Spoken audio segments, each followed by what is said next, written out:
Everyone, today we're going to get inside a pretty fascinating sermon from 1979 by Reverend Sun Myung Moon.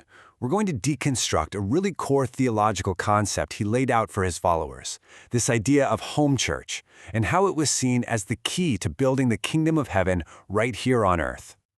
All right, so here's how we're going to break this down.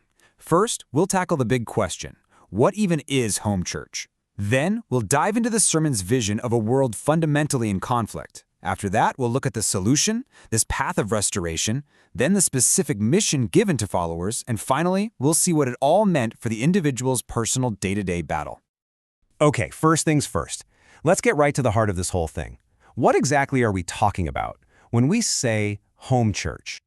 So, according to the sermon, home church isn't some brand new invention. Nope, it's actually framed as going back to God's original blueprint for all of humanity. You know, the one that supposedly started in the Garden of Eden before everything went sideways? And this quote right here, it gets to the absolute core of why this whole idea is even necessary. The sermon is basically saying that the original plan completely fell apart because of the fall of man. And that single event created the fundamental problem that this entire theology is designed to solve. Okay, so the stage is set with this big cosmic problem. Now let's see how the sermon builds out this idea of a central conflict that it says defines our entire human experience. Wow, okay, this slide really just lays it all out, doesn't it?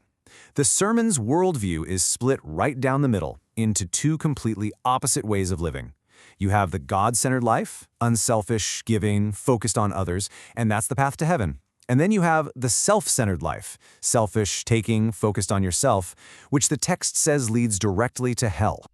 And you have to understand, this isn't just some high-minded philosophical debate. The sermon describes this as a real war, a tangible conflict that's playing out everywhere, on every single level of our existence. It's inside of us, it's in our families, it's in our society, and it's raging between nations. So you've got this conflict everywhere, in the family, in society, around the globe. But where's the real fight? What's the main event, according to this sermon? And here is the big reveal. This huge cosmic battle. It's not out there. It's in here.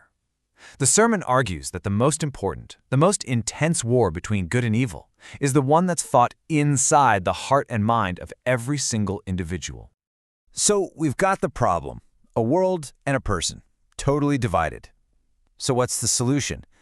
Well, the sermon lays out this step-by-step process for fixing everything, and it calls it restoration. And the sermon is really clear. This can't happen overnight. It's not like flipping a switch. It's got to be this gradual process, kind of like ripples spreading out in a pond. It all starts with one chosen person, a champion, who then restores their family, which in turn helps restore society, and on, all the way out to the entire world and cosmos. And this quote, man, it just perfectly captures the role of the central figure. Reverend Moon is basically saying, look, I've already done the hard work. I've cleared the path. I've built the superhighway back to God, and I'm the one driving the bus. You just have to get on board. Okay, so the superhighway is now open for business. What now? What are followers actually supposed to do with this? Well, the sermon gets very specific and lays out a practical, ultimate mission. It really boils down to two things, and they're seen as equally important: 50-50. On one hand, the mission is to liberate God, to heal what the sermon calls his broken heart through their actions and sacrifice. And on the other hand, it's to show a powerful, selfless love for all of humankind. And this is where the sermon draws a very sharp line in the sand. It basically says you can tell a true religion from a false one by asking one simple question: who is all the sacrifice for? Is it for a higher purpose, to help God and humanity, or is it just to serve a leader's own ego? It even uses the Jonestown tragedy, which was recent news at the time, as a really stark example of the latter. And this is where all that theology, all those big ideas, they get boiled down to a single number: 360. This number is the key. It makes the mission tangible. Each follower was given a concrete goal: to build a spiritual community by connecting with and serving 360 homes in their assigned area. So let's bring this all the way down from the cosmic to the personal. What does this massive mission actually look like for an individual follower day in and day out? How do you live it? This metaphor is so vivid. It's meant to capture exactly how a follower should feel, like this tiny but determined, righteous being, suddenly finding yourself in a powerful, hostile world and choosing to stand your ground anyway. I mean, just look at this list. This is an absolutely huge responsibility. You're not just a follower in the pews. No, you're expected to become a teacher for all of humankind, to literally take over God's job here on earth. You have to endure persecution, repeat the spiritual victories of the leaders, and ultimately become a tribal messiah for your own community of 360 homes. And really, after everything we've looked at, it all funnels down to this one single idea.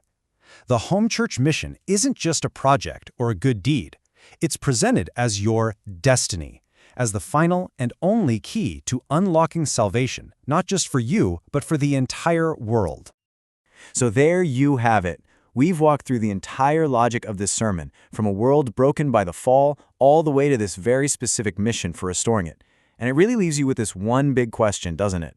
How can a single, powerful idea, when it's transformed into a clear and tangible mission, become the driving force that shapes the actions, the sacrifices, and the entire identity of a community?